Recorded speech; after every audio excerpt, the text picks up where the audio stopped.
for a couple other members of that committee to show up. So we're going to go ahead and start with the Public Safety Committee. Today is Friday, April 27th. I'm the chairman of the committee, Mitchell Englander. I'm joined by my colleague, Councilman Dennis P. Zine, and I did see Joe Buscaino here as well. He's here, yes. And good morning. Good morning. Thank you. We're going to go ahead and go right into public safety first and public comment. Ruben Rodriguez, followed by Joe Eberstein. If you can please come up.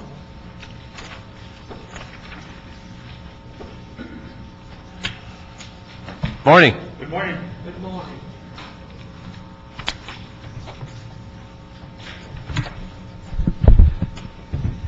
Good morning once again. Thank you to all the committee members. My name is Ruben Rodriguez, and I am the chairman of the Coalition to Ban Alcohol Ads on Public Property. To ban what? I'm sorry? Coalition to Ban Alcohol Ads on Public Property. Alcohol ads. And I'm also executive director of Pueblo y Salud, which translates into community and health, out in the northeast San Fernando Valley. And we are here this morning during public comment simply to ask that the Public Safety Committee agendize the motion introduced by Councilmember Richard Alarcon to prohibit alcohol advertising on city-owned and controlled property. The request was made back, I believe, in August, and it hasn't happened yet. And we're concerned, and we're asking that you please agendize that so that the city can then go ahead and move forward in hopefully drafting an ordinance that would ban all liquor advertising on city-owned and controlled property. Excuse me, did you say ban alcohol on city-owned property? Ban alcohol ads. Alcohol on city-owned property? Right. Does it occur now? Pardon? Does it occur now? Are there any alcohol ads on city property? Yes, there are. Where? There are. On some of the furniture around benches, street furniture, that kind of thing. Okay, I'm sorry, we can't have a dialogue. If you want to make a comment when he's done speaking, we can go ahead and do that. I'm just trying to move things along a little bit. We're waiting for, I'm going to hold your time for 1 second. Okay. We're waiting for a report. We haven't even received a report yet to schedule this item in committee. I know there's other members asking and cards being asked and letters coming in to schedule this. We haven't seen anything yet, so you keep talking though. Okay. I'm sorry, Councilman, who would give you that report, I guess? I can't have the dialogue with you, but I'm waiting for a staff report on it. Okay. Because we've been requesting it since August. I would hope, they could determine what the delay is. We're simply asking that it be agendized so it could be discussed on, on the floor by the city council. We're representing about 23 organizations that are requesting this. Some of them are major organizations with huge memberships, and Jorge, to my right, will address that. So we're simply asking that it move forward somehow, or if someone could advise us what the bottleneck might be, and so that we can make the request or approach the right people. I would just turn in this paperwork so you could see who the supporters are and all the letters of support and petitions that have been submitted. Great. Thank you very much. Thank you for coming this morning. Good morning, Chairman and committee members. My name is Joe Eberstein. I'm with the Institute for Public Strategies. We're a nonprofit group. We focus on alcohol and drug prevention, predominantly on the west side of the city, and I'm also a resident. I'm also here to support a ban on alcohol advertising on city-owned and controlled property. As you're all aware, the alcohol industry cannot make a profit unless they continue to have a fresh new generation of young people that use and sometimes abuse alcohol. They're consistently coming up with new ways to introduce our youth to alcohol. I would hope that the city would not allow their properties, some of which are next to or within youth-sensitive locations, to be used in this fashion.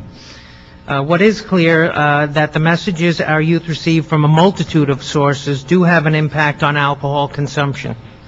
A recent study by the American Academy of Pediatrics showed our overexposure to alcohol in movie portrayals showed a direct link to higher amounts of binge drinking. We would hope that the committee would move the motion forward to allow council to begin drafting an ordinance that would ban alcohol ads on all city-owned and controlled property. Thank you. Great. Thank you very much. Hi, my name is Jorge Castillo. I'm with Alcohol Justice. We monitor the alcohol companies across the nation and in California, and we try to regulate some of the harms that they cause to society.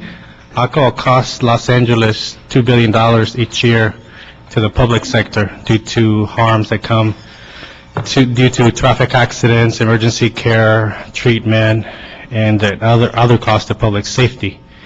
And we're here to support the ban of alcohol as on public property. Last August, the City Council supported a ban on the city bus benches, and we only have one area left, that's the city bus shelters. That's the only other property that has alcohol advertisement on public property.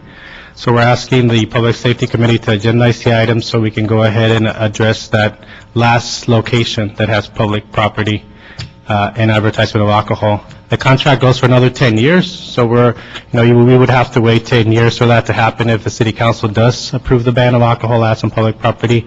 We would hope that future contracts wouldn't have alcohol advertisements. Research shows that 6th and 7th graders exposed to high levels of alcohol advertisement are 50% more likely to drink than youth that are not exposed. And public property is located in areas where young people young people walk through and families walk through.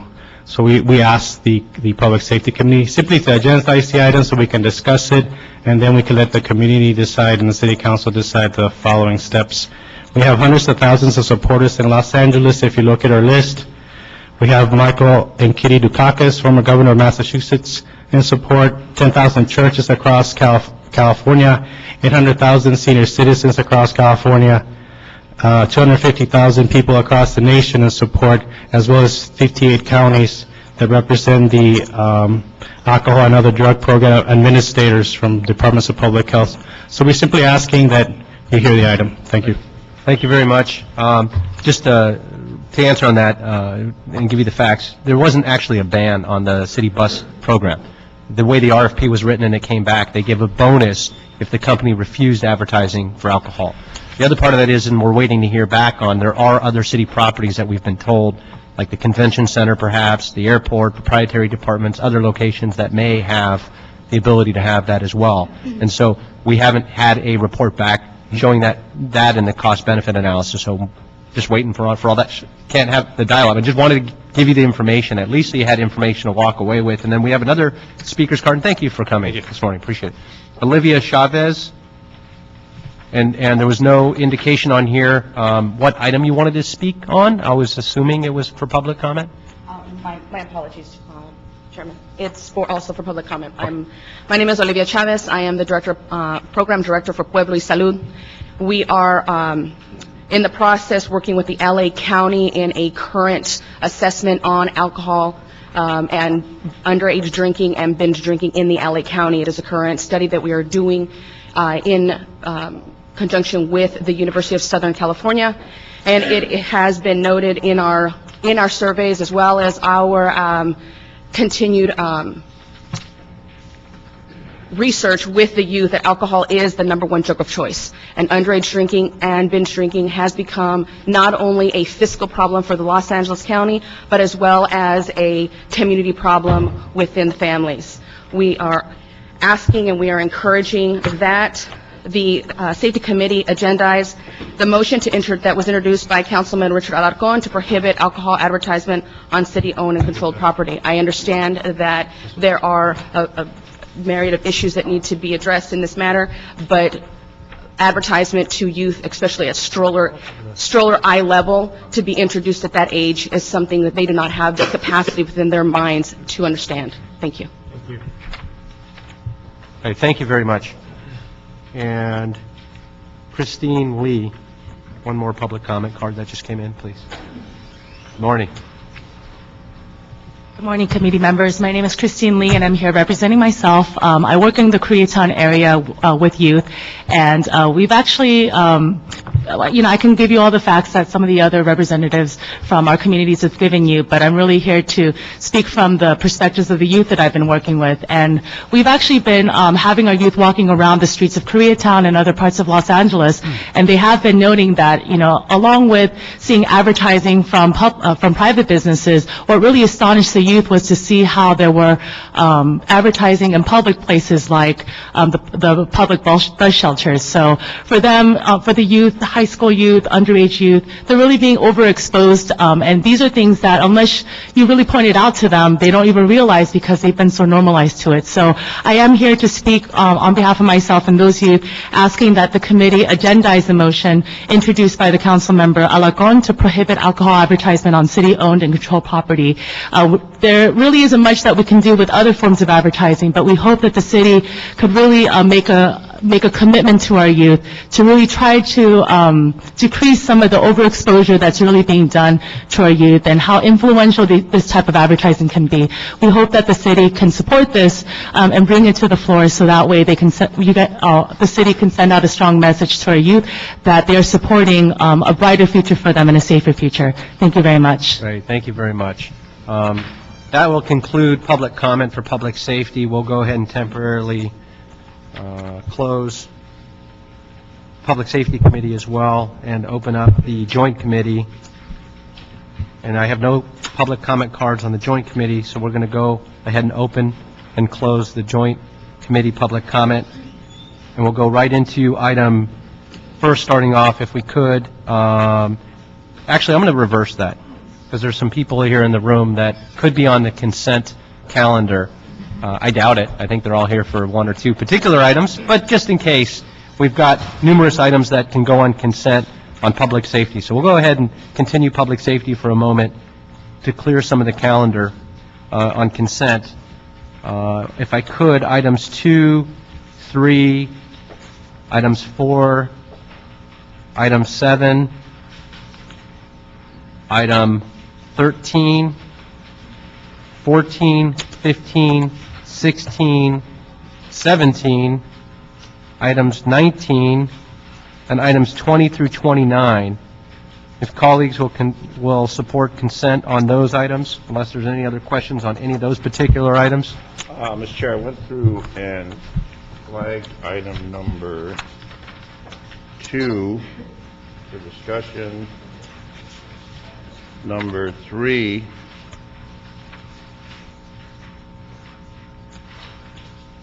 Oh, no, number 2, number 4. Not number 3? No, not number 3. Number 4? 2, number 4. 5. 5 I did not call. Okay, 6. Did not call. 8, 9. Did not call. 11, 12. Did not call. Okay, those are the ones I had questions on. Okay, so we'll go ahead and hold items 2 and 4 on the desk and move the other items on consent. Thank you. That'll be John the action of this committee. John White, City Clerk. On item 3, there is a CA report before you on this. Did you wish to approve that report? Yes. Also, on item 13, this was put on the agenda in error. No action is necessary at this time. Correct. Okay, thank you. And we could probably clear up real quick items 10 and 18 if we could. I just had a quick question for on items 10 for EMD, if there's somebody here from the department.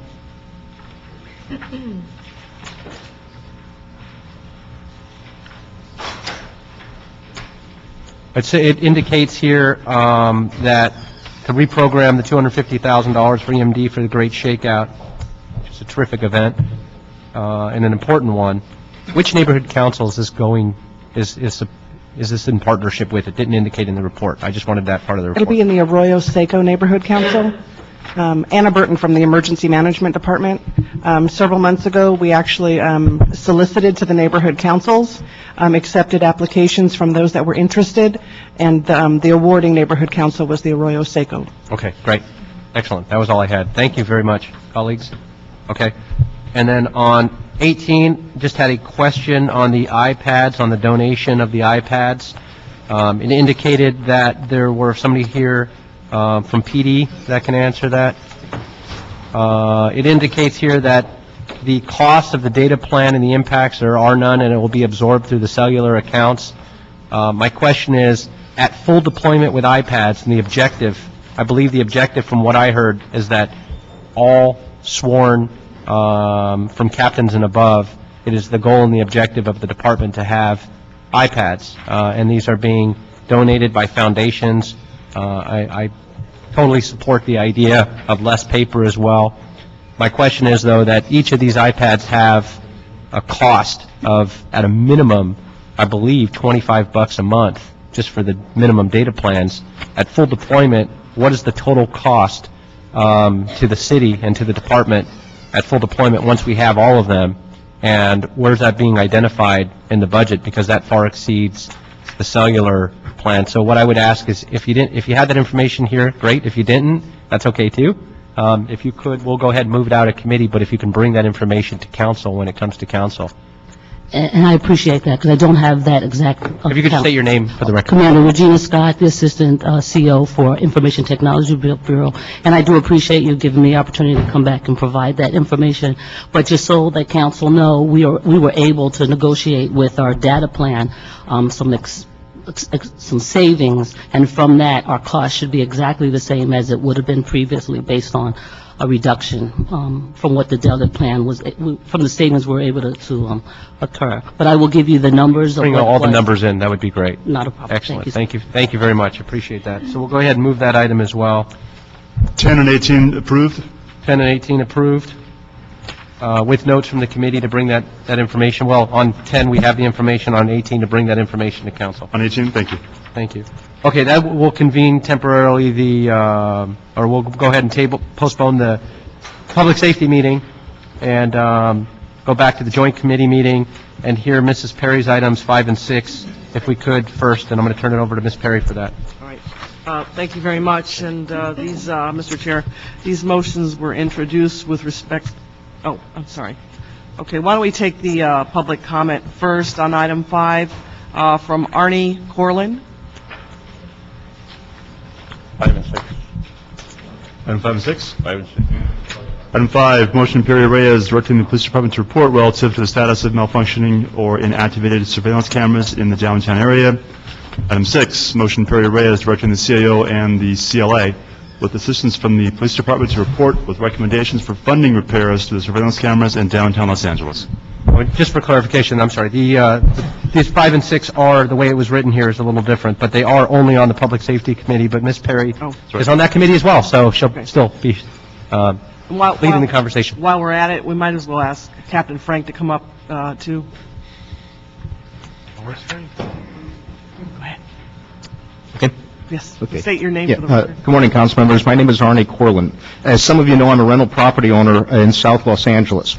In order to improve quality of life and property values a number of years ago, I began to install surveillance cameras on my rental properties. To date, I have installed over 130 cameras able to view in excess of 3 miles of streets in the area. Those cameras have been used to assist LAPD in dozens of crimes, including 16 homicides, 4 use of force complaints against officers, and intervening in a number of gang initiations. And 3 of you even see me running for cover in a drive-by shooting. I most likely have a bigger single video library of drive-by shootings than any law enforcement agency in the country. Additionally, I volunteer my time for LAPD South Bureau Homicide and other divisions, canvassing for privately owned cameras and pulling usable incident data. This has probably saved the city millions of dollars, as well as preventing reoccurring or retaliatory incidents. In your package are examples of incidents from my cameras sent to officers' cell phones in the field while still en route to the calls. Also in your package is a screenshot of a map I've been compiling where many of the privately owned and publicly owned cameras exist. In keeping statistics, it is important to recognize that in excess of 75% of all of the systems, both public and private, do not operate properly, if at all. The primary reason these issues occur is due to the fact that everybody is focused on the technology and hardware. Vendors want to sell as much as they can, and both the private and public sector agencies like LAPD can't spend the money fast enough. Surveillance cameras will not truly be a successful, useful tool with proper return on investment until everybody stops throwing money at the hardware and also understanding it's not about tasking senior lead officers' time gathering IP addresses as well as property addresses. It's more about when our chief refers to our constitutional policing, it's about the process. You must recognize that it's not about the job of installing equipment, but the mission to solve and prevent crime. We must begin to engage the public in a partnership to learn to recognize and understand usable incident data. Thank you. Okay, thank you very much. Now, Captain, I know that you have some other individuals who would speak with you. Would that be Sergeant Gomez and Commander Scott? Yes, ma'am. Good morning. And as you know, we had concerns about the cameras not functioning in Central Division and in the Little Tokyo area, and that it had been a premier program before you became captain over in Central for assisting the police and dealing with some very challenging areas that were highly congested, like the Garment District and the Toy District and some of the districts between Little Tokyo and Main Street. And so when it was identified that they were not functioning, it was something that we felt we had to jump on right away and figure out how to reactivate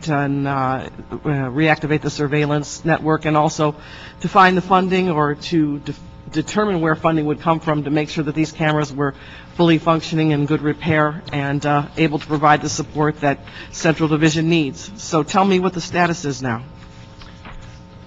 And thank you very much, Councilwoman. We have been working with your office, as you know, very closely in an effort to address this particular issue.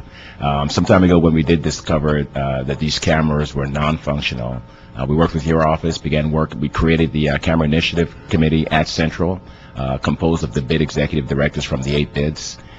What we did was we worked with Sergeant Gomez from Information Technology to try to, first of all, get a handle on what it is what the problem was, since the cameras had been non-operational for well over a year. We've done a full-blown assessment with the assistance of Information Technology.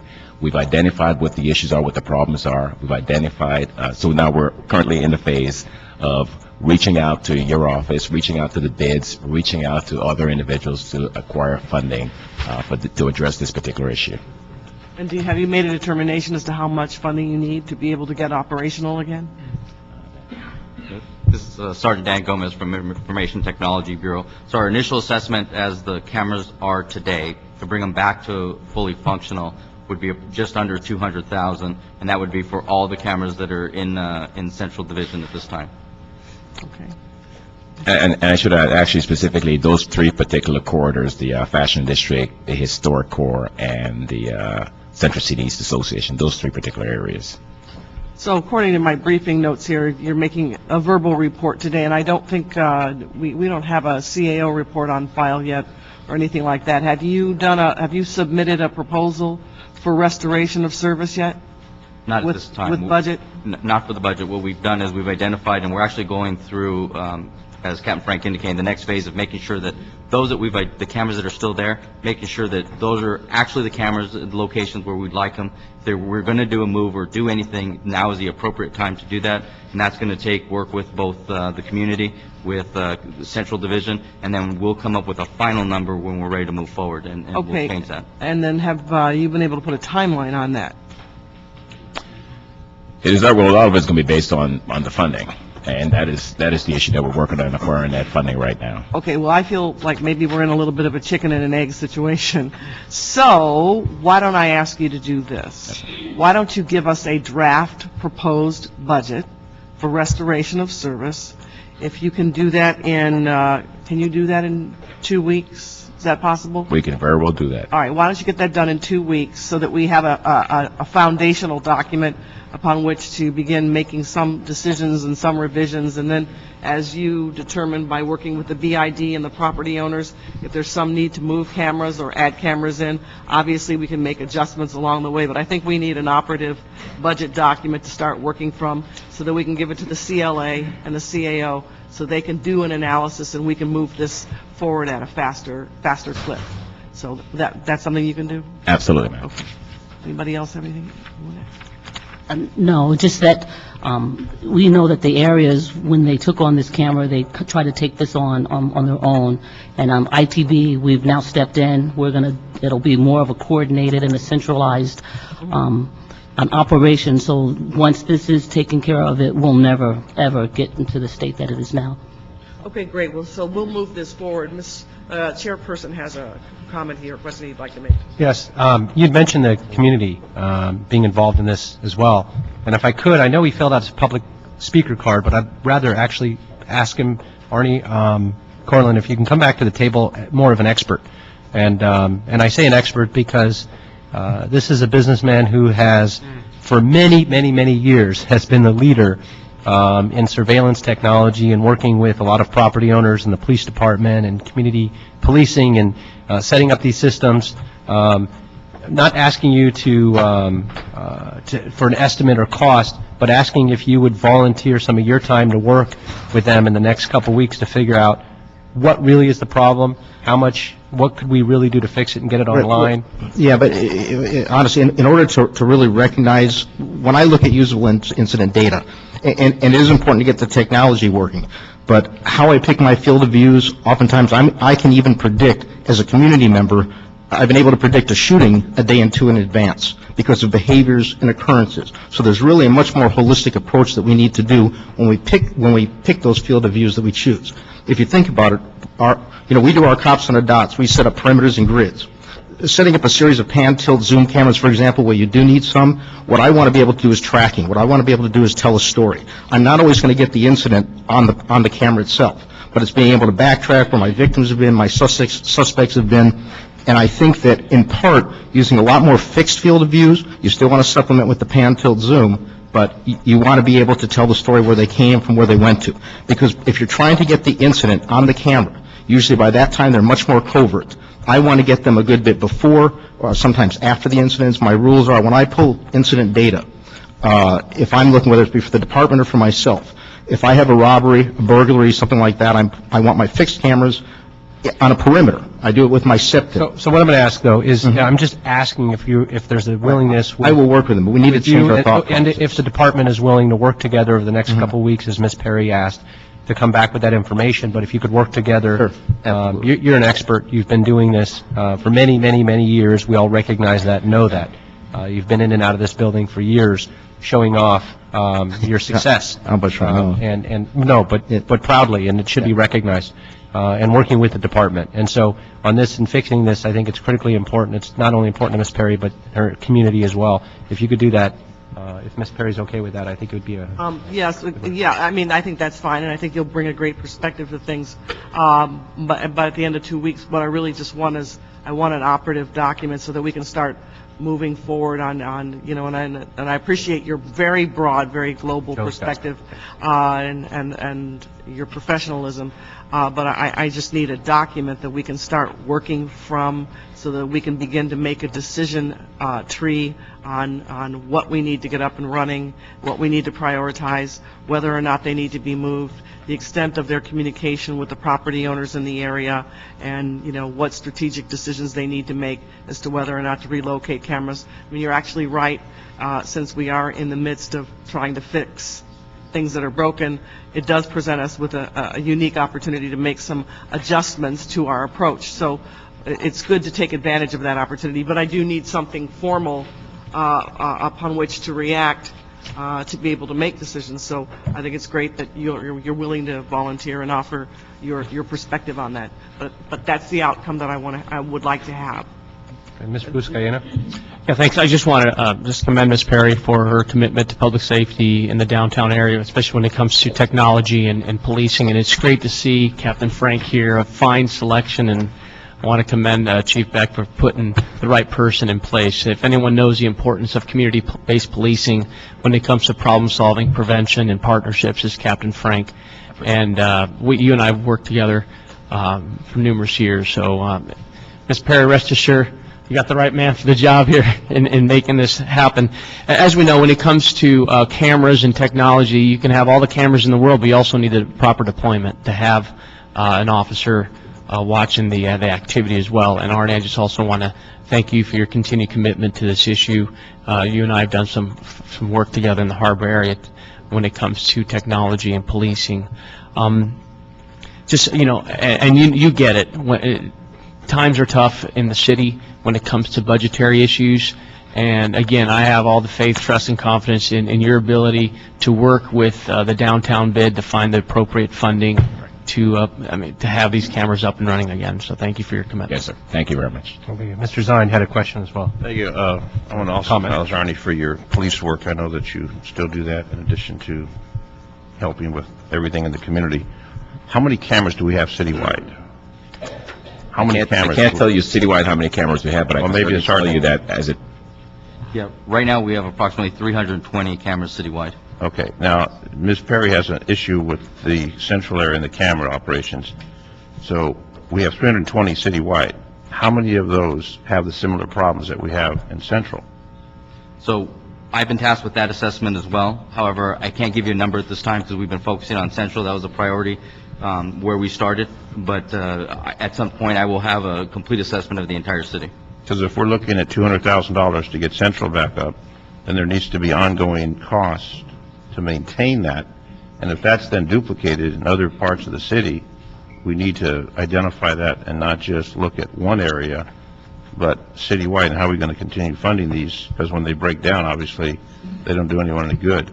Go ahead. Councilmember, I would just say that the large majority of the cameras, only because I'm familiar with all the different projects, the vast majority of the projects are still under contract, so the large number in that 300 are ones that we worked with the Housing Authority to deploy in both South LA and in South Bureau, and then those cameras are all under contract currently. So the vast majority of the cameras are in fact working and are under contract now for service, but certainly at the end I'll give you a holistic picture of where everything's at. There are some older systems that we'll have to address. When you say contract, you're saying they're warranted?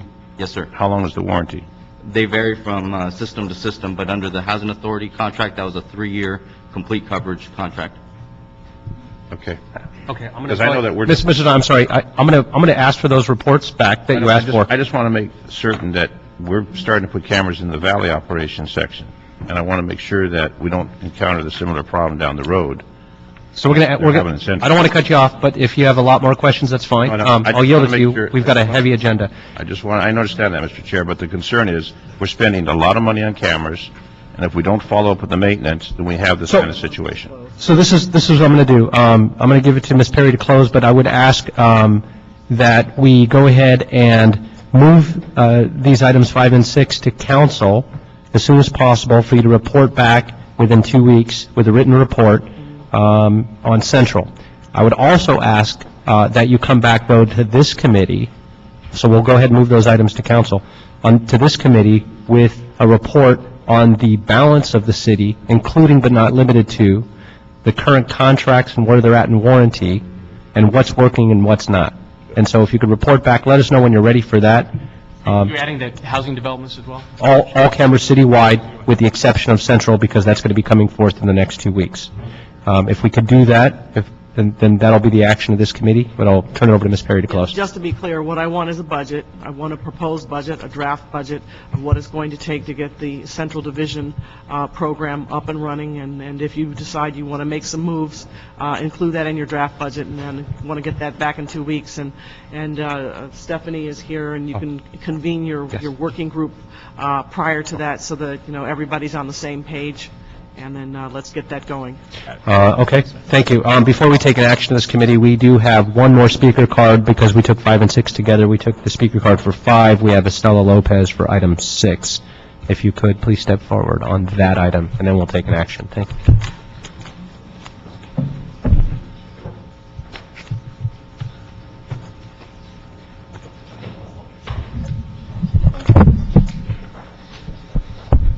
Thank you very much, council members. The reason I put in a speaker card was primarily to thank you. First of all, this is a day long in coming, years in coming. I represent the Central City East Association, the BID whose stakeholders are in the Skid Row area.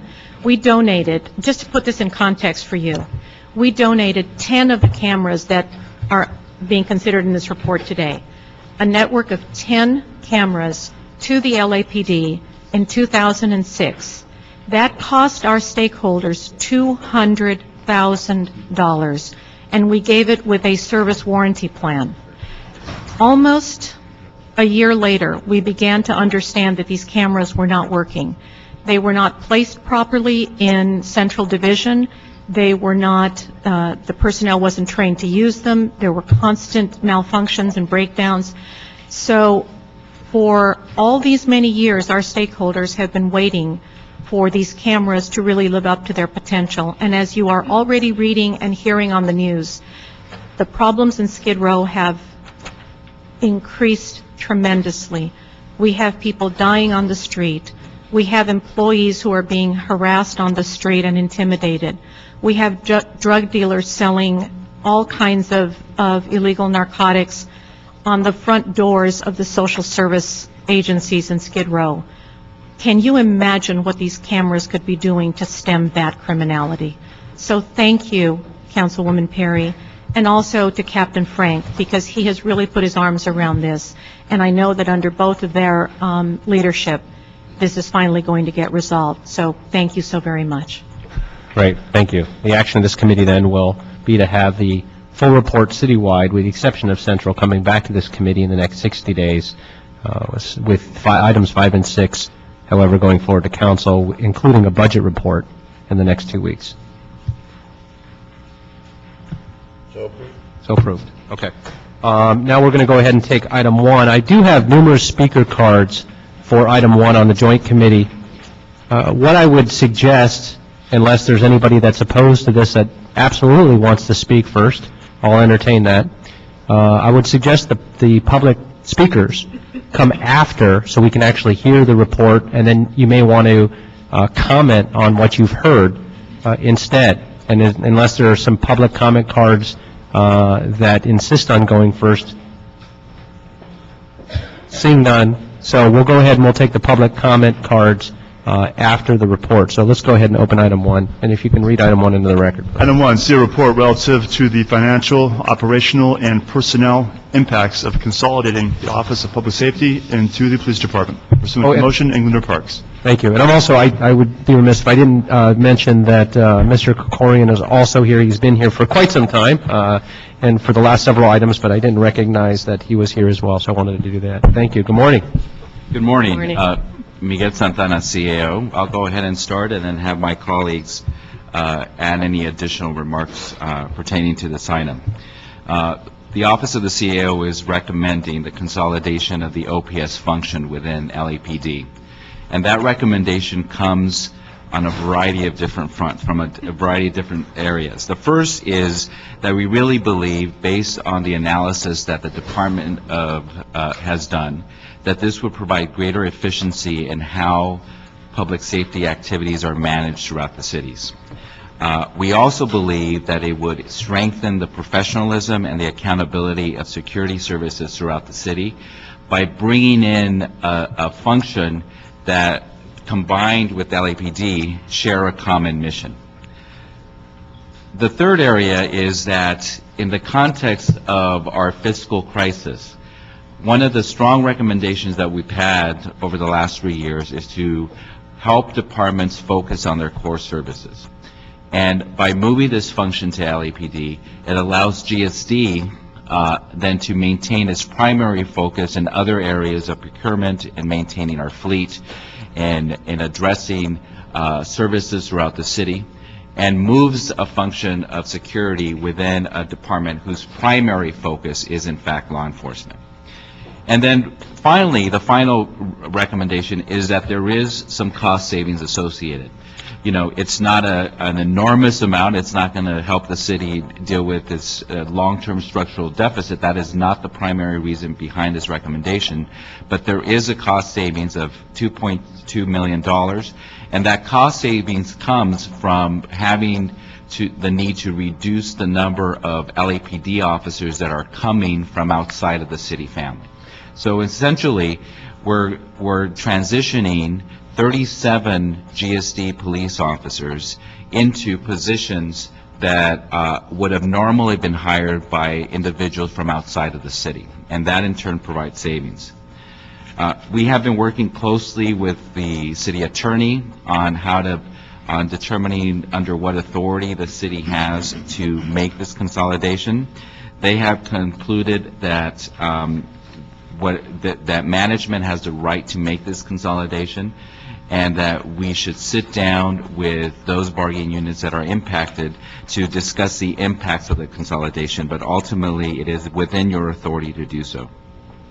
It is important to emphasize that this plan does not result in one single layoff of those individuals that currently provide that function within GSD.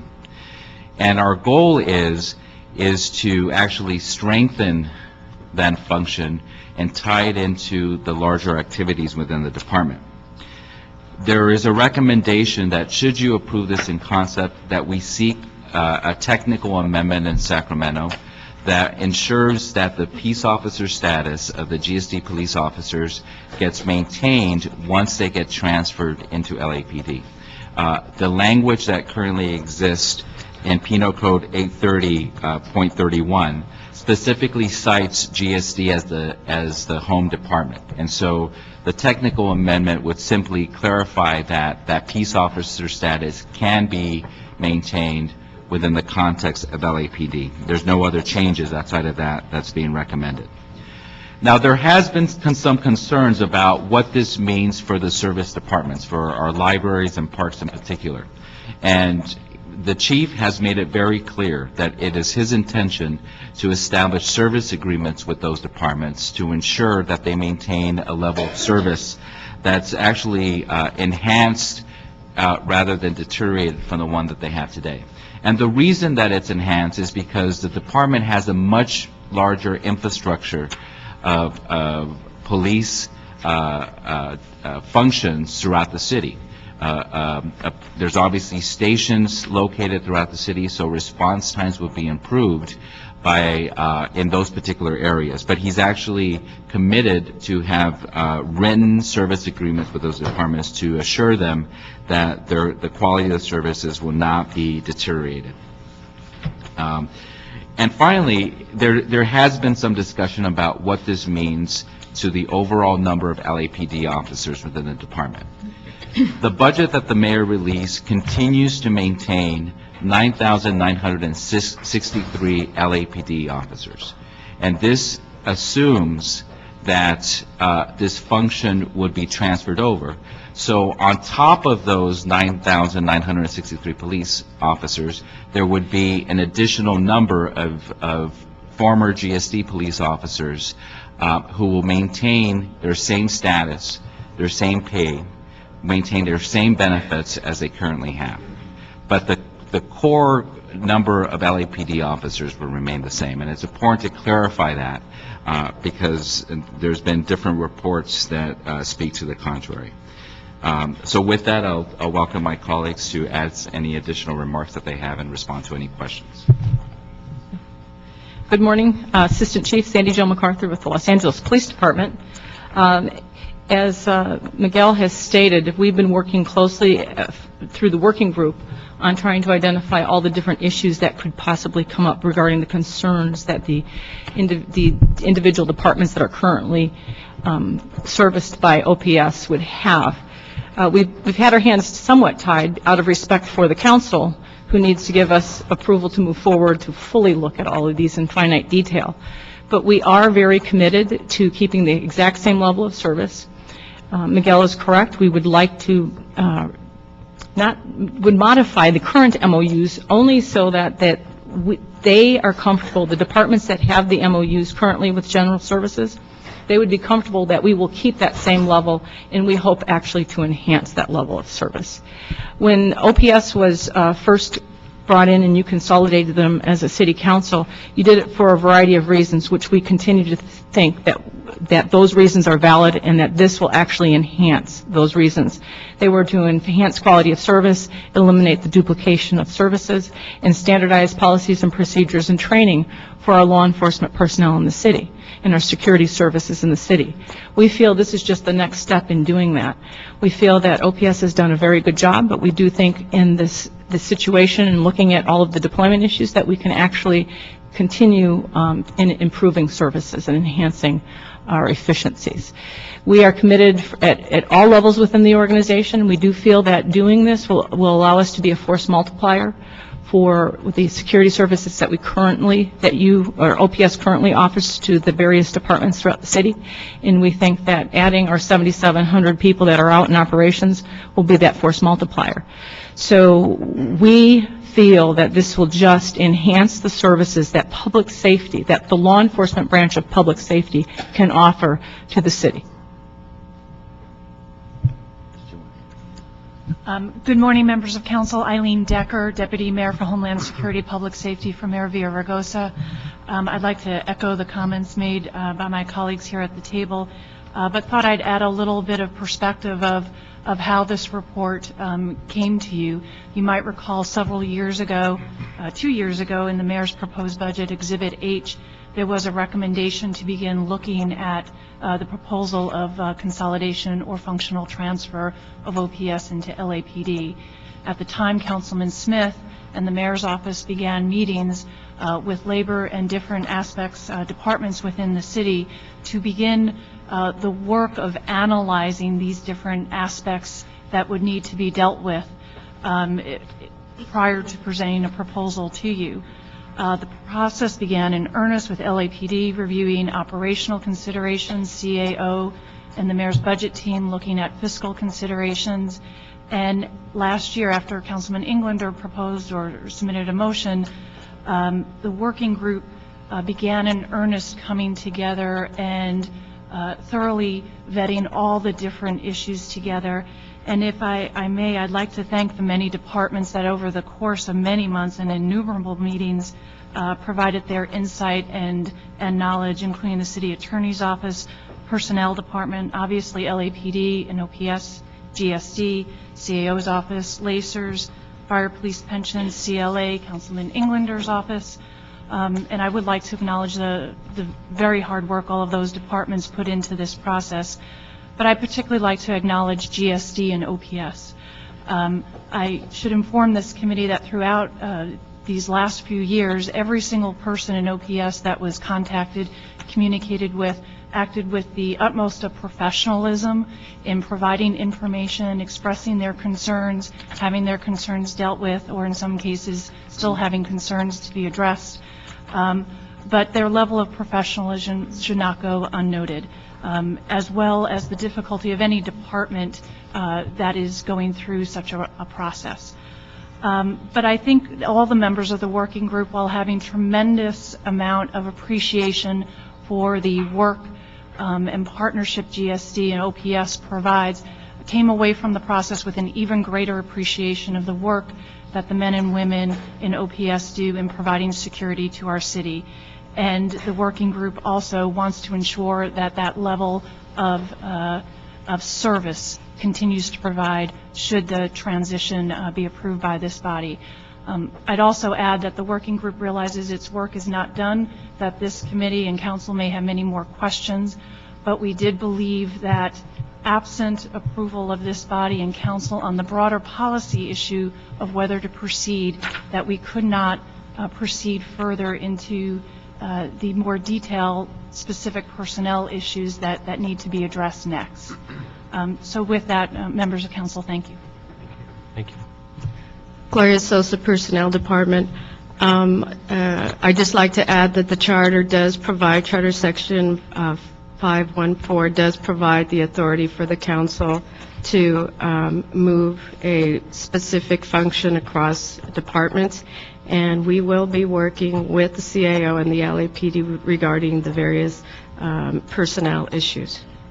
Thank you very much. I'd like to open it, and first, yeah, there are a number of questions, and I'm sure we all have a number of questions, and there's probably going to be a number of questions that are left on the table, quite frankly, after this committee discussion, after public comment and feedback, because, and I just want to start off with saying that should this committee move forward, the first item that we're actually recommending and sending forth to council, number one, on the recommendations from the CAO report to approve, and the first three words are everything. It says to approve in concept.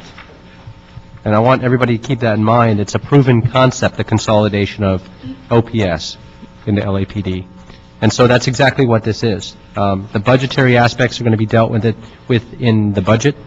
There's a lot of issues and questions that I certainly have on the table, but before we get into some of that, I wanted to recognize, and Ms. Necker, you did a great job of recognizing a lot of folks at the top that have worked so hard to bring this to reality to committee and into the budget.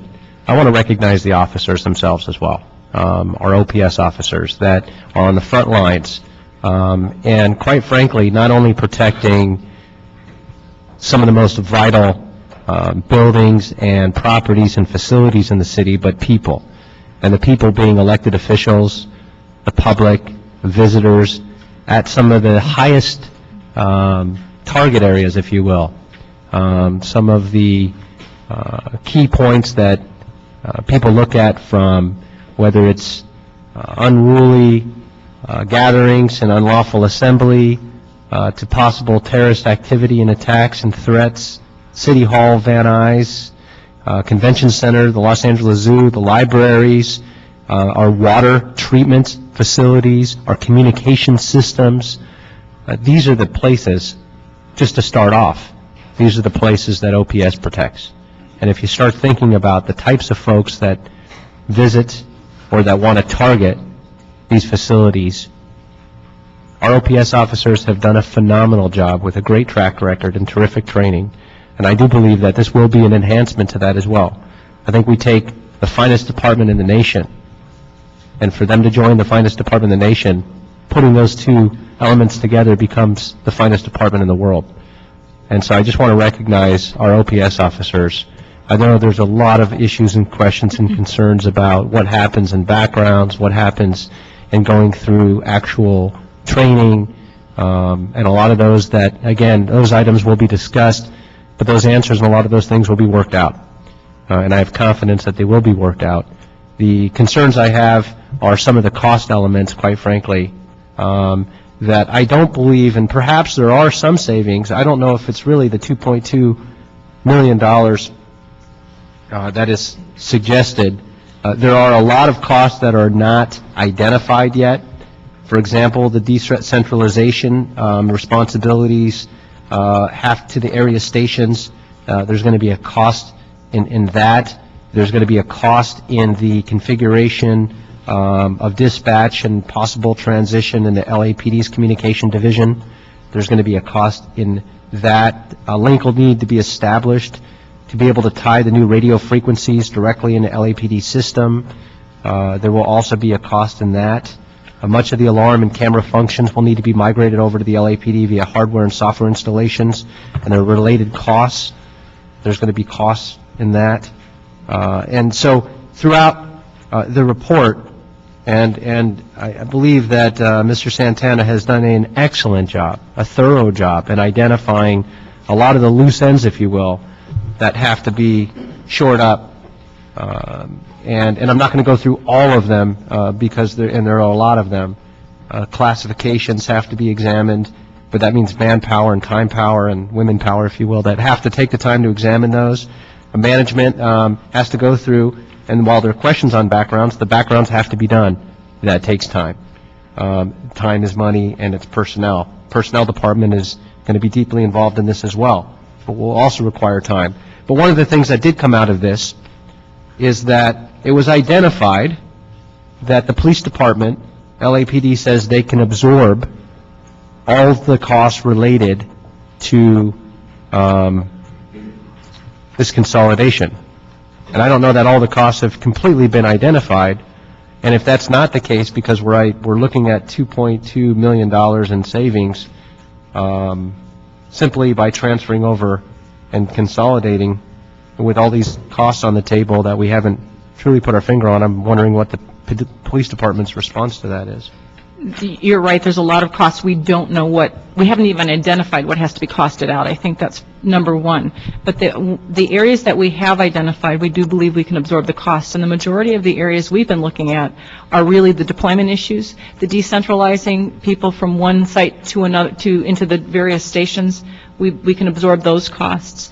There are some costs that we have no idea. For instance, the transition of cameras from their current location into, let's say, Racer Division. We don't even know what those costs would be. So we will have to dive deeper into all of that. Initially, the cameras would stay exactly where they're at right now while they're functioning, and during the first probably year, maybe even 2 years, the cameras would stay put. They have people right there monitoring. Those individuals would come over, and they'd be functionally under the LAPD. They would be under the LAPD, but they'd still function in their current assignment. So rather than go through all the details, what I'd like to do is, if we could pull the elements of cost out of this and send that on to, and hold that in the budget discussions. So when this comes back in through budget, which we start this afternoon, we can bring those reports back in to the Budget Committee. I think there's things we need to identify immediately, like the fleet and conversion of the fleet, things like that, uniforms, things that are not detailed in here that are going to be immediate costs, and where those funds are going to come from. I know I've got a lot of other questions, but I want to turn it over to my colleagues because there's a lot of things on the table about what we're going to do with the officers, perhaps that don't go through backgrounds. We want to ensure that these folks are protected.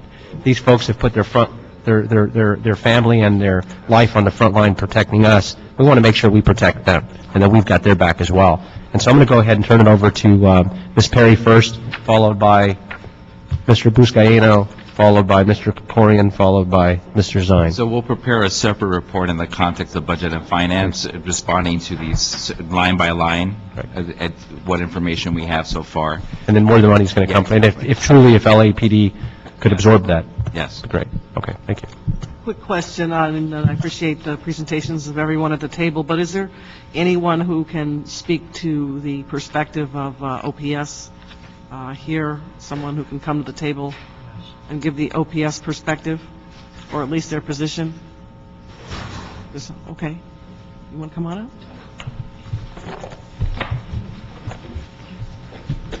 Thank you. Good morning. I'm Donald Taylor, Vice President, Los Angeles General Services Police Officers Association. The CAO mentioned that there were no layoffs, but in the report it does say GSD sworn who do not qualify will be placed in vacant security positions or other departments, or 1014 to applicable positions or laid off. Black and white right here. As far as backgrounds, the GSD officer is a post-certified officer that has a city background on file already. The CAO's report wants to cut down on redundancies. It is redundant to repeat backgrounds on officers that totally qualify under post guidelines. We have not been a part of the working group that I'm hearing about for way past over a year now, could be 2 years. I don't want to cut you off, but I know, and as you mentioned, and I believe I have a speaker card on you as well, right, that you're not speaking on behalf of the internal family of the city, but actually the union, which is fine. Right. So I'm going to bring that in for public comment if I could.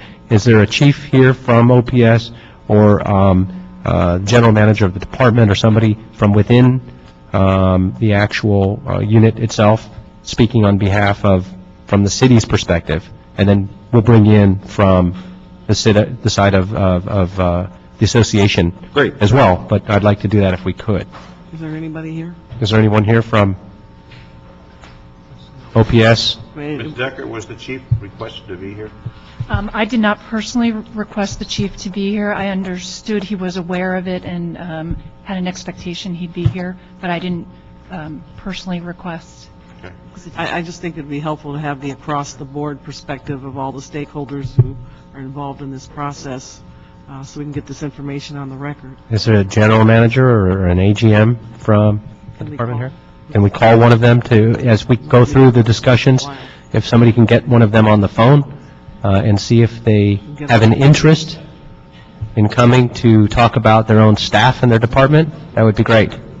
Thank you. Okay, so we'll hold the time for that person if they have the time and interest to come speak. With that, I want to turn it over to, if Ms. Perry, do you have some other things in the meantime? Only that I would ask if the city clerk's office could call and see if you could get someone over here. Sure. Great. Okay. Thank you. Mr. Buscaino. Yes, thank you, Mr. Chair. And one of the questions that I had that Mr. Taylor raised in his brief remarks, and maybe, Chief, you can identify and help us understand the concept of the background investigation and why when they are already sworn, these OPS officers are sworn officers or peace officers of the state of California, post-certified.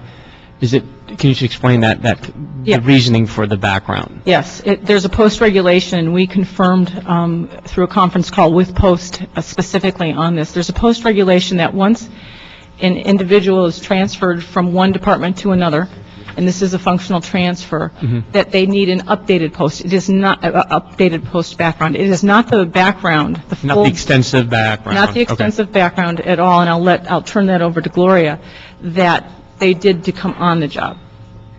Basically, the updated background covers the period of time from their previous background. So again, we already have gone through the full background when they were initially hired, so we will just basically be updating that information. And that is, again, required by post. In fact, as our officers transition or transfer from LAWA or Port Police to LAPD, right now, that also is required, an updated background. But further, the Los Angeles Police Department, with our current employees, if there's an employee that is absent from command with our department for more than a year, for military, for family, for ill, they go through the updated background when they come back. So it's already a system already in place for system in existing place. LAPD officers? Correct. Okay. And then I understand that, Mr. Santana, there's 37 OPS officers. But what's the total amount of officers transferring? The total amount of officers transferring is, there are 37 that we're anticipating will become LAPD officers. And my understanding is they went through the LAPD Academy. Is that my understanding? I can speak to that, yes. Yes, we know that there's at least 37 OPS officers who have gone through the LAPD Academy. And the remaining number of officers transferred? 97. 97? They will, as GSD police officers. It's important to point out that what's being proposed is literally just picking up of a function and putting it within LAPD. Sure, I get that. And from that, because the department has done its own analysis, they believe they could provide the same level of service with 37 less GSD police officers. And so the anticipation is that instead of hiring 37 police officers from the outside, 37 of those would transition over to be LAPD officers within the same 9963. And as far as the training component, once this transfer is in place, what's the police department's strategy on making sure that the LAPD officer and OPS officers are properly trained and are... Well, first, once the OPS security and sworn, they're both sworn, but different components. They will come over, and what we do right now is we do a specific, based on the experience, transition training. Generally, it is approximately 4 weeks long. In this case, it's very much easy to do, to look at it as a whole because they're coming from one department. So we will put all of our officers through the same training in approximately 4 weeks. It'll go over all of the department policies. It'll talk about the organization, the structure, so that they're very familiar with everything. We'll overview use of force policies. The policies that we now will hold them to, the standard to, many of them are similar to what they have now, but this will now make it consistent. And our civilians, the civilians that would transfer over would go through a civilian orientation as well. So they will get an orientation that's generally about 2 days, where we also introduce them to all of the resources that are available to them, the organization of the department, the general policies and procedures, and who they report if there's issues, there's misconduct, if they're sick, all of those types of things, just the general functions. So there will be training for all that would transfer over.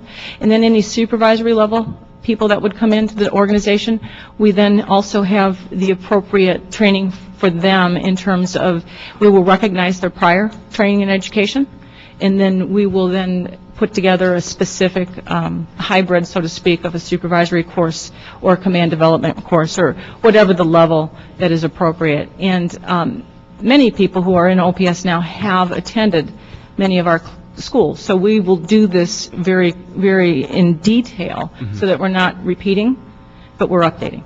In fact, when I went through the police academy and the reserve academy, I went through on the second academy for another level.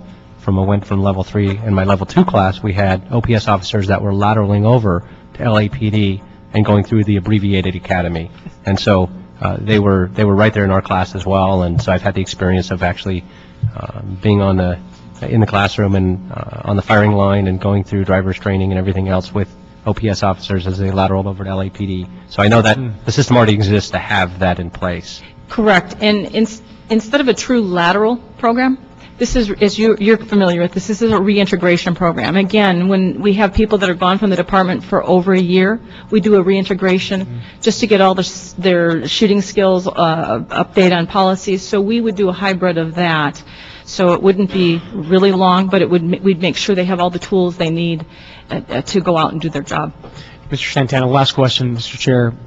There, it is indicated the layoff. Can you, in black and white, as Mr. Taylor alluded to, can you just address that for us, please? Sure. As part of the attachments, we included a matrix that shows all the different options that we considered in responding to Mr. Englander's motion as well as to the directive in the budget. And one of the options that we looked at would have potentially resulted in layoffs. But it's Can you explain that option? That option would have been essentially eliminating the function altogether and having that function be done exclusively within LAPD. And so that is an option we are not recommending. And so you're not recommending? Correct. So the word layoff is in the context of my report as an option that is not being recommended. We wanted to make sure that the committee understood that we looked at every option. We really were trying to be responsive to the directive of the committee and the mayor's budget. And so we consider a number of different ways of identifying a solution to this question, and the one that we're recommending results in no layoffs. Thank you, sir. Thank you, Chief. Mr. Corey? Yeah, just two quick things. I'm a little concerned about the maintenance of service, particularly with regard to recreation and parks. As it is now, I know many of my constituents are concerned that we've already eliminated park rangers, and we could have better specialized law enforcement dedicated to parks already. And I'm concerned that with this integration, unless the memorandum of agreement is exceptionally specific and exceptionally enforceable, it's just natural that there would be a diversion of resources to places that might have a higher crime rate, but wouldn't require the same degree of specialized interfacing that interactions in parks often require. So I'd like to have a better understanding, and I know this is still in development, this is in concept only, and given the restrictions of time, maybe I don't need an answer to that right now, but that's one of my concerns is how we develop those memorandum of agreement. I want to make sure that the stakeholders are involved in that process. The communities surrounding parks, as well as the department itself, have an opportunity to weigh in on what's important to them for law enforcement in their parks. That would, and I think I'll just leave it at that, and we can come back We'll add when that it to comes our response for Please. Budget and Finance. The other issue that I was wondering about is I can perfectly see the idea of taking qualified, post-certified current officers, integrating them into LAPD. It seems to me it's a little bit more challenging to do that with management and supervisory personnel, because you need to integrate them into a command structure, you need to find an appropriate placement for them. It's a little harder to do than with the officers. Have you thought about not just the training aspect of it, but the actual integration into the command structure, and how would that work? Yes, I will touch lightly on it, and I'll give it to Gloria, but we have had this experience in the past when we got the contract with MTA, and we worked very closely with Personnel Department to identify how they do transition. We had transition individuals came over there in command staff levels, and as well as supervisory levels, and we had very good success with it, and I'll let Gloria discuss it further. What the Personnel Department would do in those instances is look at the individual's experience, their scope of duties currently, and then also look at LAPD's command structure and determine which classifications they would qualify for. And we do have the mechanism to move individuals into LAPD positions in the command structure. So again, it would be a very thorough analysis of each employee's, each officer's background, experience, and education, and how that matches into a position within the LAPD structure. Thank you. Okay, Mr. Zine, thank you. The target date, is there a target date for implementation? Well, assuming that it gets approved in your budget, the transition would begin on July 1st. Of what year? Of this year. Okay.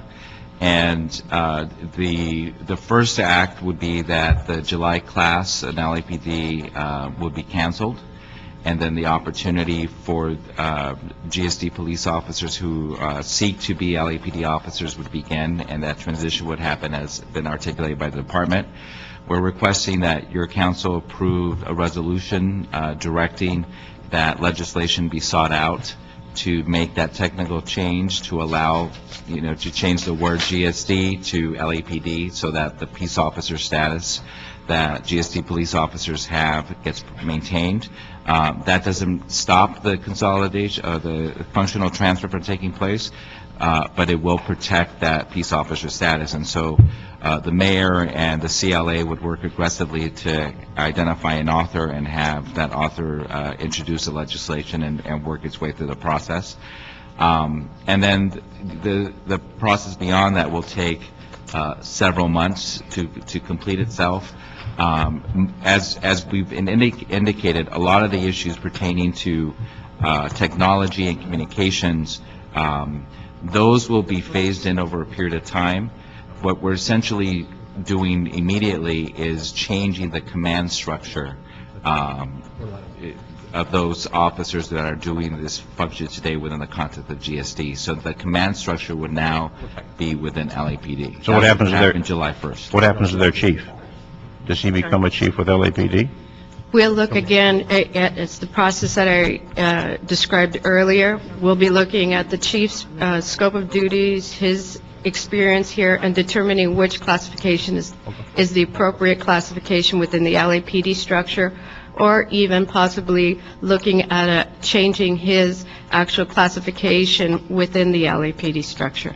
And the retirement system, how is that going to be maintained with different salary and different? I'm trying to figure out how you coordinate something between now and July 1st, implement. You've got one officer on this system, one officer on that system. If someone is injured, all those factors, is it possible to get that done in that short time frame? There's no change to the retirement system because they're going to stay on Lacers? Yeah, they're going to remain those officers who do not become LAPD officers. Their retirement system, their current salaries, the raises that we negotiated that they're entitled to receive over the next few years, everything that they currently have will remain in place. The only change will occur for those officers who choose to become LAPD officers, and they would be within that structure. There's no additional cost because we're essentially not hiring 37 officers from the outside. But that's frankly an option that they have today. And a GSD police officer today could seek to have a lateral transfer from being a GSD police officer to an LAPD officer. And so what is being done is that positions are being freed up within the context of the 9963 to help facilitate that transfer from occurring. So those that don't will be in an LAPD uniform, or they will be in LAPD uniform? Those that choose not to go to LAPD. How's that going to come? We're still looking at that. They would still wear their same uniforms. They may have a different patch. The patch would be assigned to whatever we call the division at the time. Right now, we're looking at Security Services Division. So they would remain in their uniforms, and they would have a patch that would designate those individuals as assigned to Security Services Division, which is a specialized division. Just as you know, we have a Metro patch, we have an Air Support patch, same concept. Okay, so there's a whole lot of details that haven't been flushed out yet. Yeah, and again, Mr. Zine, we're approving this in concept. That's why I started off the conversation that this is being approved in concept. The problem is, I understand the concept, but the fact is you're looking at a target date of July 1st. So target date versus concept. Well, target date is not completion date, it's to start the implementation. And so this is only giving direction for them to, they've put, and again, and I just want to put this in a context, and since I've been in our office, it even predates me with Councilman Smith, who was working on this as well. But the idea is that they've put a lot of energy and effort, both working with OPS, working with the unions, working with the city family, the CAO, with the mayor's office and many others, to identify the issues and the concerns, to identify the benefits, to identify how it could work or not work, the stumbling blocks, if you will. And the idea of moving forward in concept is that they can then go deeper and develop the actual plans. It doesn't make any sense to continue this discussion if it's not going to happen and the wish is not and the will is not there. And so the idea is, can those stumbling blocks be overcome in an implementation plan? And the idea is to put this forth and say, we approve this in concept, move forward with implementing, which will take at least the next year, which is what I'm hearing, just to phase these things in. There's a captain here from OPS now. I believe we have the general manager now as well. And so if we could bring up the GM from the department to discuss this. Thank you. And if you guys can stick around, I know Mr. Santana might have to go shortly. He has indicated he had another engagement as well. But thank you. Good morning. My perspective of the consolidation, the most important thing is to make sure that the city can provide the services. And the issue is if LAPD can provide the services at $2.9 million less, that's a savings to the city. At the same time, the important thing is make sure that the employees are transitioned and that whatever they need to get, that they get. Because it's important that the services can be provided, because in the number of the cuts and reductions that our department has encountered in the last 4 years, it's been very, very difficult.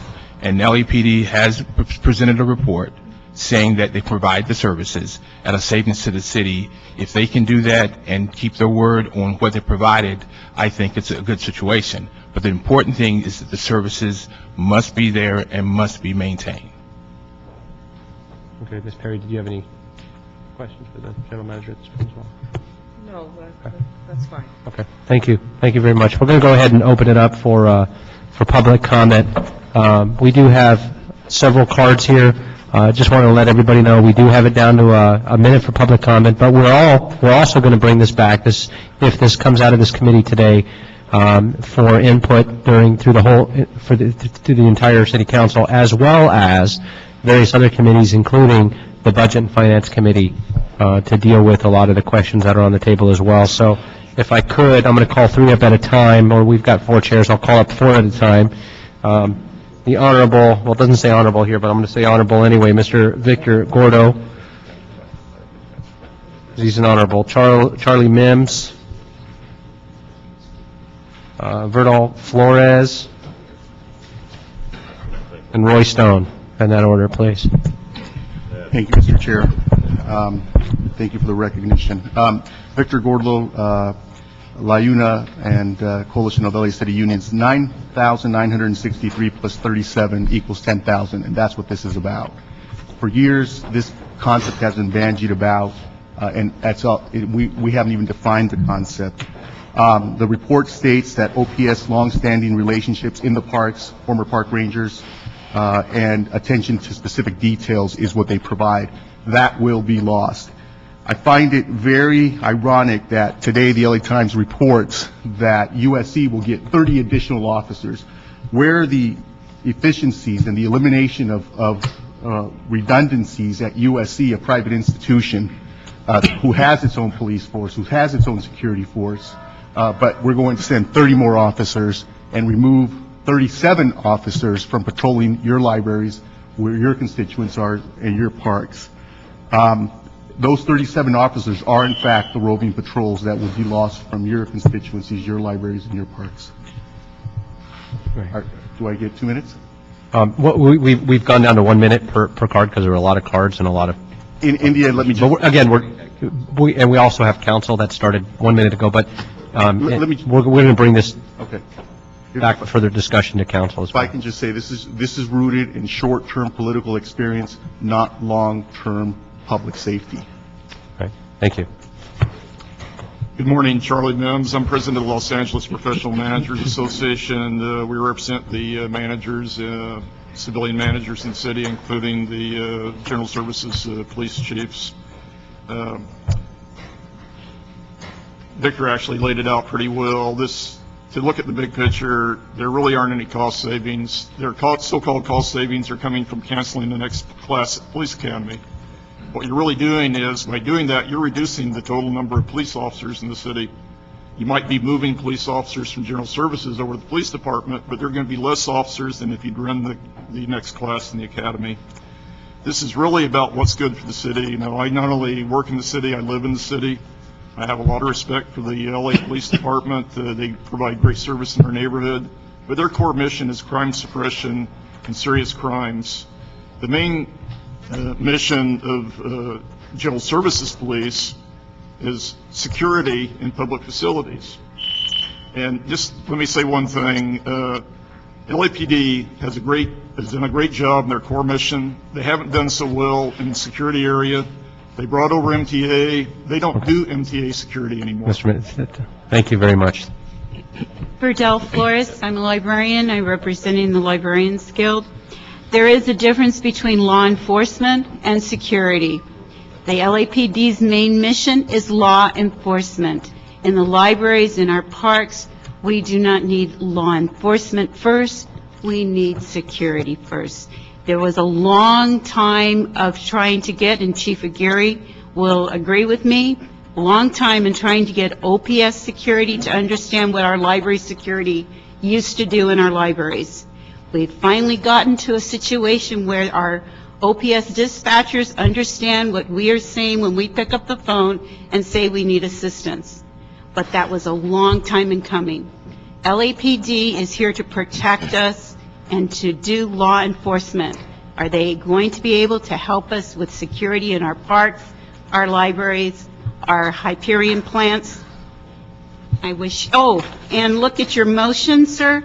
Your motion said there should be a working group of city departments and labor organizations. And then on the first page of the CAO's report, it said the working group, and it does not consist of city departments or labor organizations, as your motion asked them to do. Well noted. Thank you very much. My name is Roy Stone. I'm president of the Librarians Guild. I appreciate this quick opportunity. We have that same concern. The report is just this wonderful, glowing report.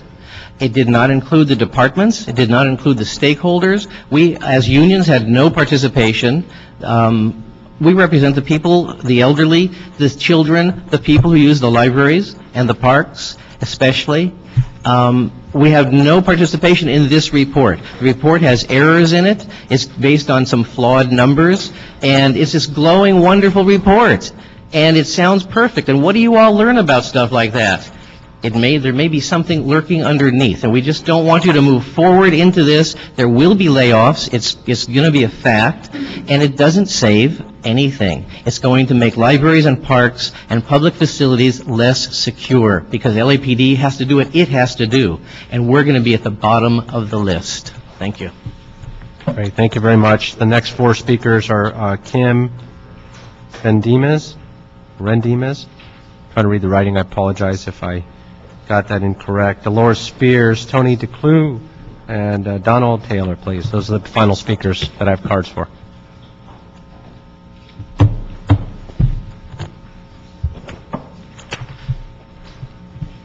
Please, feel free to start. Hi, my name's Kim Vendimas. I've been a LA City employee for 12 years, most currently 5 years with General Services Police Department. I'm here today to show my 100% support for this proposed consolidation. Over the past year, I've been working diligently with the City of LA and the LAPD Inspector General's office to obtain proper accountability within my department. I believe that the only way for my department to have proper accountability and to be a properly functioning police department is to have an outside agency come in, and who better than LAPD.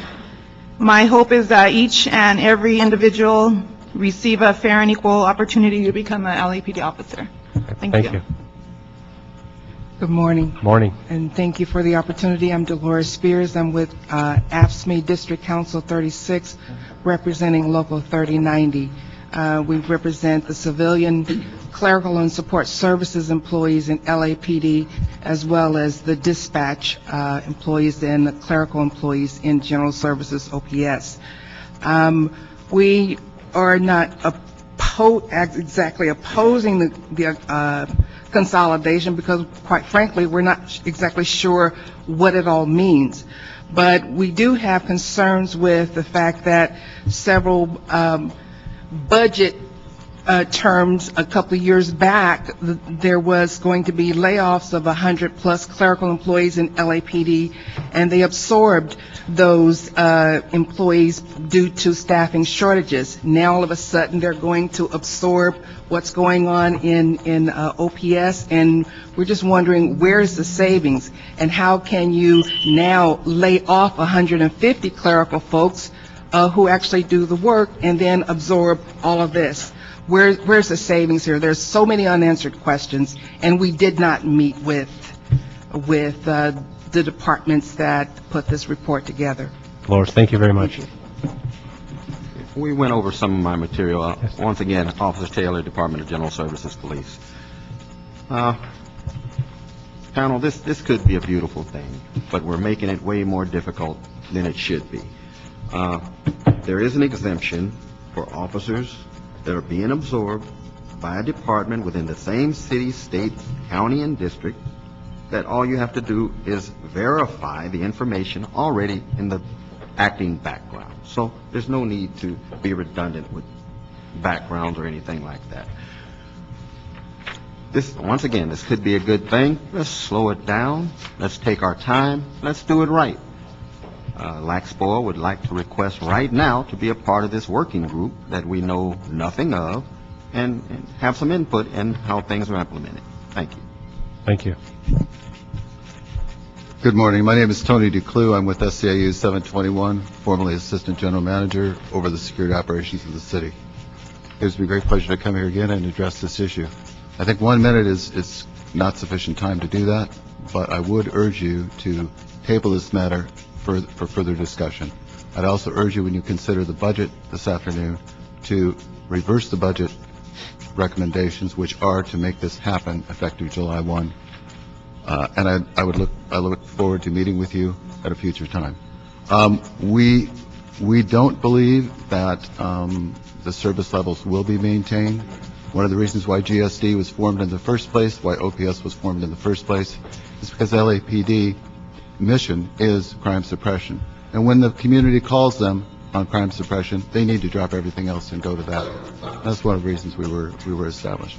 Again, we'd recommend that this be tabled and not be acted on at this time. Thank you. Thank you very much. With that, I'd like to go ahead and approve the report, again, in concept as written on the recommendations, but to add to that the totality of the costs be examined in the Budget and Finance Committee during the budget process, that we have a position from this committee to strike the words no layoff, or underline the words no layoffs, because or strike the words layoffs in the report, if that's okay with this committee, that the MOU under Mr. Krikorian's comments, that be worked out with the stakeholders as well in a transparent process, that the in the technical corrections and a resolution for OPS status, that's actually already under the recommendations. The working group, as identified by some of the speakers, that the implementation plan include city departments, labor groups, as well as the stakeholders, and that we would add that into the recommendations that go before council, that the implementation plan must include and shall include those various groups. And I'd recommend that this be forwarded to council with those recommendations, unless there's any other changes or additions. Well, Mr. Chair, just for clarity, the entire council file is double referred to Budget and Finance. So this will this in its entirety will be heard in Budget and Finance as well before it goes to council. So well, we asked for specific reports as well during this discussion, and that's what I was asking for. Yes. Thank you. And I think you captured the sentiment certainly of what I wanted to get as well. Okay. Thank you. Okay, then that will be the action unanimously by both the joint committees. We'll go ahead and adjourn the joint committee and resume the Public Safety Committee. We had a couple other items on that as well. Item 2, Board of Police Commissioners report relative to an agreement with the Saving Lives San Fernando Valley Coalition, the amount of $24,000 for the police department's West Valley area. to conduct compliance checks for retail establishments and medical marijuana dispensaries. You also have before you a related CAO report. Okay, Mr. Zine had some questions. If you can keep your voices down to a minimum on your way out, we'd truly appreciate it. We do have some other items and have to get down to council. And thank you, Mr. Zine. Number two, what is the Saving Lives San Fernando Valley Coalition? What is that? I've never heard of that organization. And they're given $24,000 to conduct a compliance check. My concern is, what is this organization? Yeah, and I apologize. I'm Commander Regina Scott with Information Technology Bureau. I apologize. I thought someone from West Valley would be here, and they're not. I'd be concerned about an entity giving the police department $24,000 we've never heard of. So I would ask, Mr. Chair, that if we could continue this to the next meeting. The question is, this organization is giving the police department $24,000. Right. We don't know what this organization is or who they are, so we would ask that this matter be continued to the next meeting. Let me ask you this. Is there a way to get that information prior to it coming to council, if we can move this item forward, but the information come prior to council, if that would satisfy Mr. Zine? If not, we'll hold in committee. The question is, I've been around a long time. I've never heard of this Saving Lives San Fernando Valley Coalition. I'm concerned about that entity. What do they represent? When they're given $24,000 to do something, we need to find out the base of it and the individuals involved. So I would prefer that it be continued so we can get that information. Okay, we'll continue the item. On that recommendation, but let me ask the question on this. Was this a grant that was already applied for and we're just waiting for the approval? Yes. Okay, just if we could, for all future, I know this is the way that it's been done. We've made a recommendation in committee, the last Public Safety Committee, that all grants, when they're first applied for, shall be approved by this committee prior to submission, which is what it says in the administrative code, by the way. I'm going to start, and we're going to start adhering to that policy. Won't hold you to that now, and it's rather difficult to reverse the clock, and it's going to take time to iron that out. But in the effort, in the interest of speeding things along for the staff and for you guys, certainly for us, and not having you to wait through entire committee meetings because things are time sensitive or we're retroactively approving grants, at the time of submission, we'd like those to come to committee as stated in the administrative code. We're going to start following that if we could for at least this committee, and to make it easier for you as well. And we'll go ahead then and hold that for the next committee meeting for that reason. Mr. Zine, you also had a question you called special on item 4, the $1.4 million buffer zone grant. Did you still have a question, or was that satisfied already? No, that's fine. Okay, we'll go ahead and move that on as well to council with recommendation. So moved. Thank you. 5 and 6 already. Well, where does that take us? Takes you to item number 8. Correct. We'll go ahead and take 8 and 9 jointly together. If we could have LAFD come up. This is on the full deployment as well as the fleet issues. While they're on their way up, it'll be the recommendation from the chair of this committee that both of these items be received and filed since the Budget and Finance Committee, they're duly referred, and they will both be heard. The council just approved recently, unanimously, I believe, or recently, I don't know that it was unanimous, a third-party study on all of these issues as it relates to deployment, the fleet, best practices. It captures the intent and spirit of both of these motions. It's also a line item in the budget, in the mayor's proposed budget, that's funded to bring in these third-party experts. So if you want to speak quickly on it, but it'll be the recommendation from at least the chair of this committee. We'll see what happens with the committee to go ahead and receive and file these items because they'll be addressed in the third-party analysis. Good morning. David Yamahata, Chief Deputy Emergency Operations. As you indicated, there are several studies going on as we speak regarding our overall response capabilities. One by the controllers, one by the third-party identifier, as well as internally we have an individual, Jeff Godown, that is reviewing our statistical data. Our recommendation is that we wait until all that information has been provided for us to come back and report back to this committee. Okay, thank you. Did you have anything to add to that? Not on that particular issue. I'm here for supply and maintenance, and there's a number of issues that I have before me that I wanted to bring up that had to do with... If you could just state your name for the record as well, please. Tony Varela, Assistant Chief in charge of supply and maintenance. And I'm Rick Kaplan. I'm the Equipment Superintendent, Supply and Maintenance. Thank you. So we brought this up last Monday in front of Safety, in Budget and Finance, and we were asked to appear today to go over some of the issues that we're having at the shops. Those issues have to do with our ability to keep the frontline apparatus on the streets and responding. What we have is an imbalance between our labor capabilities and the size of the fleet. Right now, I'm preparing a report that's going to come through to you. Actually, Councilmember Englander, you asked for that last week, and that report should be done shortly. But it does address the issues of our staffing needs. It does have it in priority order. It does discuss out-of-service rates and where we are and what we're trying to do about them and what it will take to fix them. Also, our needs when it comes to dealing with the aging fleet that we currently are dealing with when it comes to increased costs of maintenance and downtime. So those are the issues that will be addressed by the report. I also would like to take a moment to mention that we're dealing with the Harbor Department when it comes to them taking over the boat maintenance, and that's one of the other issues that's a collateral effect and affecting the shop's daily issues. And then I found out this morning that they're looking at our helicopter mechanics, and it's my understanding, although we don't physically repair the helicopters, but GSD does.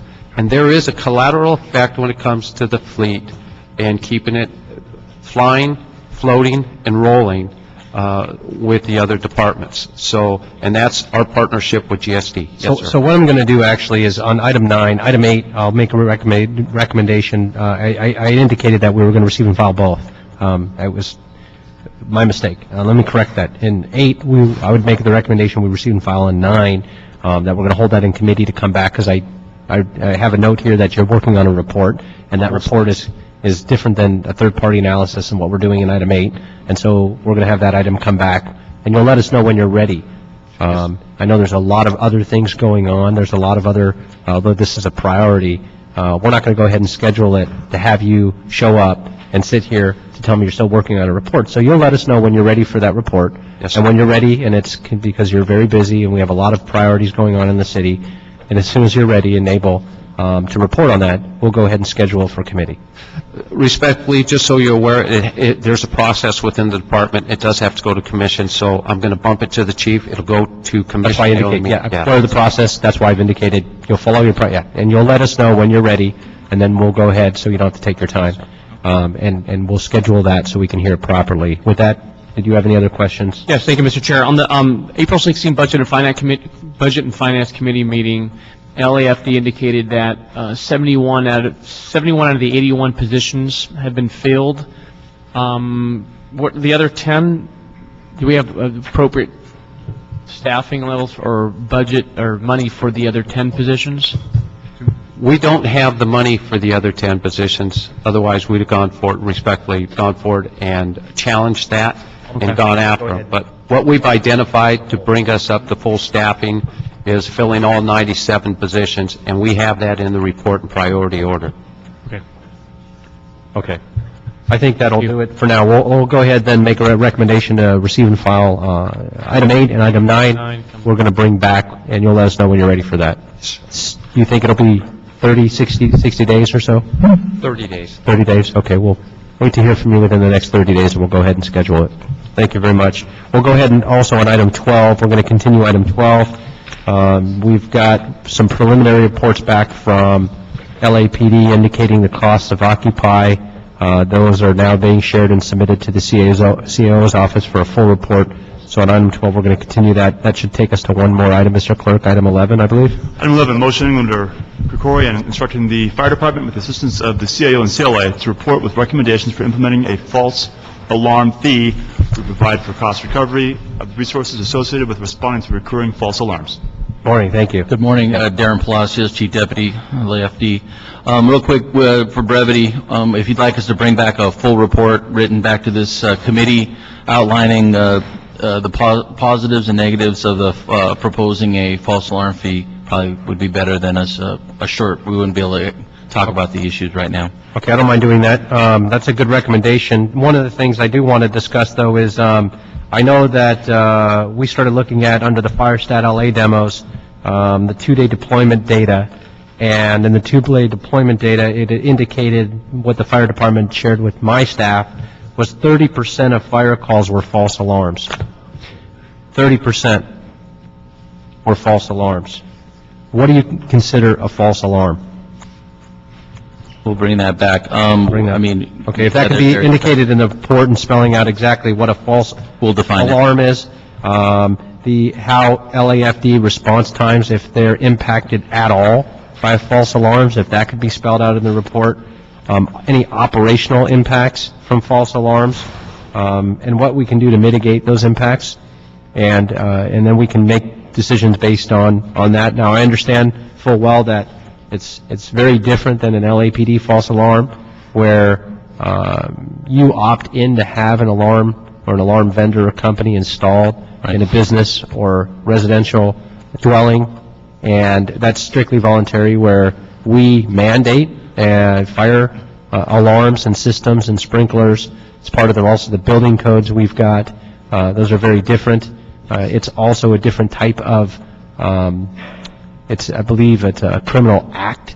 We mandate when you call. Intentionally pull a fire alarm. And so while we have that on that side, I don't know how many cases have ever been prosecuted or arrests have been made in the city for false alarms, but I do know we have chronic users of false alarms. And if 30% of our responses, as that was shared from the fire department, are in fact false alarms, that's a tremendous cost. I don't believe that we can come up with a structure that's cost neutral because of the cost of deploying fire resources, but if you could submit in that report what you would suggest as a false alarm fee, it may be just a tiered, it may be exactly what the police department does, it may be a little different in terms of a first-time offense is a warning. We don't do that with the police department, but there are other issues with the fire department in terms of mandating fire alarms. So if you could share some of your thoughts and work with the CAO and the CLA to come back with that report, when do you think you could have that ready? 30, 60 days. 30, 60 days? Okay, so if you can have that in the next 60 days, I don't push, you guys are busy. There's a lot of other reports that are being written and suggested. This is something we've discussed for years. I'd like to get this money and really try to stop people from pulling false alarms or calling in for false alarms and prevent that from happening, particularly because of response times. But I'd like that, if they are going to continue that and those chronic users to do that, that money should go back to the fire department. So if you could report back then in 60 days, that would be great. And you'll let us know when the report's ready so we can schedule it. Thank you very much. Thank you. That'll conclude the agenda, and we'll go ahead and adjourn the committee.